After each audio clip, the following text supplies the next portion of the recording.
Ребятки, добрый день. Сейчас закономерности будем. Покажу, какие закономерности есть в знаках. Начнем с точек. Так легко запоминаются они. Знаки, состоящие из одних точек. Вот рисунок.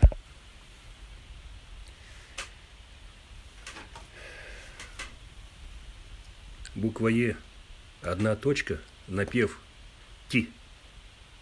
Короткая. Ти. Или Е. Буква И. Две точки. Иди. С. Самолет.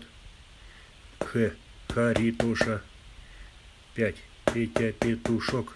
И получается как бы такой вот треугольник, как мы видим, да? Сейчас я их изображу, значит, на этом, на ключе, на слух, как это происходит. Е. И. С. Х. 5.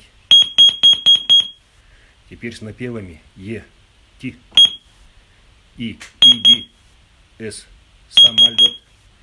Х. Харитоша. 5. Петя Петушок. Теперь